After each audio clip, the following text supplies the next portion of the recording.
Stephen D. Daniels demo reel. But I feel like as a fan, there should be some sort of clause for owners to make them put a competitive team onto the field, because I look at Tampa. I look at Camden Yards and I look at Tampa. Camden Yards is a mecca for baseball fans. It is an amazing place to go watch a game. I spent the summer of 2012 and 2014 there, and those 2 summers alone were some of the best in Major League Baseball for me as a fan.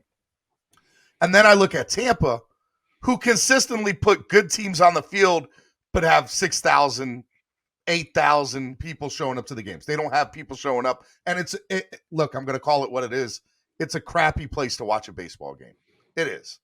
And so I don't get how those 2 things are in the same. A, they're in the same division, which is crazy to me. Mm-hmm. And B, I don't understand how like, to me, it should be the other way around. I should see Tampa. I think part of that.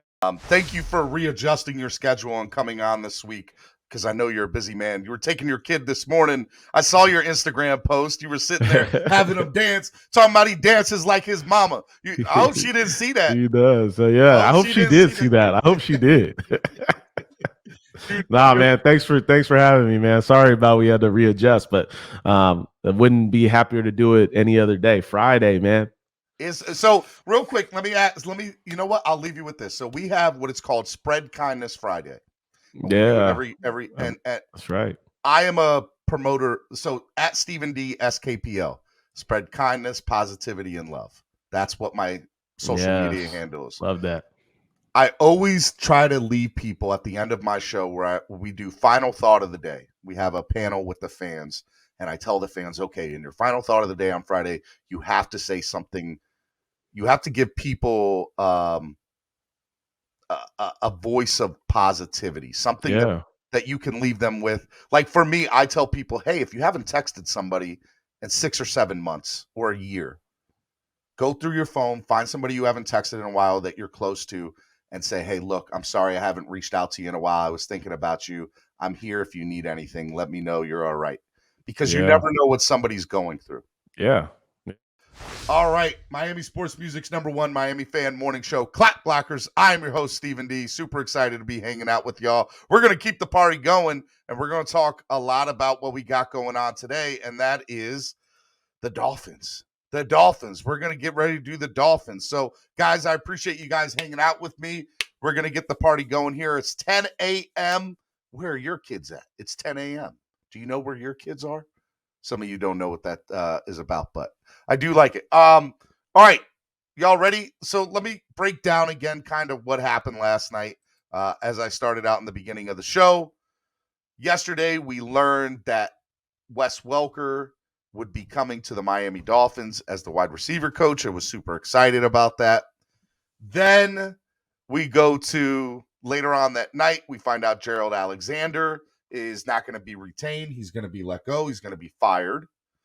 Then we learn Zach Thomas gets snubbed again. Absolutely atrocious that Zach Thomas is getting snubbed by the Hall of Fame. It's maddening. Richmond Webb and Zach Thomas. There are no 2 more deserving people in the game to be in the Hall of Fame. None. They played on mediocre teams. I understand that. But this isn't the Hall of Fame for teams. This is the Hall of Fame for players and individual accomplishments, what they did during their career. Zach Thomas's got more numbers than Brian Urlacher. It doesn't make sense to me. It pisses me off is what it does. And then we find out this morning, WQAM Joe Rose Show has Mike McDaniel on, and he says that Josh Boyer's coming back to be the defensive coordinator. Which makes me scratch my head about yesterday's news about Gerald Alexander getting fired. Why? If you're going to retain Boyer, retain the whole defensive staff.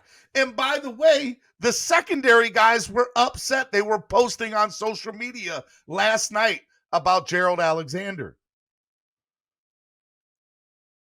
He was part of the secondary was one of our best things in the second half of last year.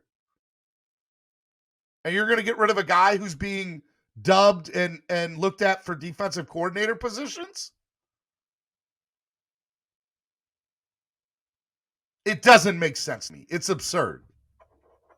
It's the Miami Sports Music Podcast Network. And this isn't the only show that we have up here. We got an amazing slate of shows for you. Let me do a quick rundown. As you know, Dono and Daniels live on Mondays at 9:30. You're in it right now, the debut episode. Double D. Sure, tap that like button, share on Twitter, share on Instagram, Facebook. Let people know that we're here. We can't grow without you. Also, want to remind you, Clock Blockers, home of the #1 Miami fan morning show, every Tuesday through Friday morning, starting at 9 a.m. Clock Blockers is not going anywhere. Tomorrow night, making another debut show on the network, the Miami Sports Music Power Hour. It'll have myself, Cameron Scott from East 32, and Jamie Bahamas from 305 Sports and Miami Sports Music. So it'll be the Miami Sports Music crew just doing an hour leading up into the Spanish podcast, Hellfins, from the guys from Mexico. Live every Tuesday night at 9 p.m., Hellfins, a Spanish-speaking Miami Dolphins podcast. Make sure y'all check that out. Also, I want to remind you guys, second week of February, the Fire and Ice Combat Sports Show is coming back starting on Wednesday nights at 8 p.m.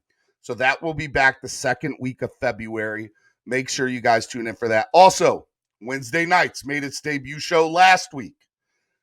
The Fins Tailgate Show with my man, Chris El Capitan, El Presidente, El Capitan. I love Chris. Chris is such a great guy, and he has a great show, and I'm so happy he's a part of the network here.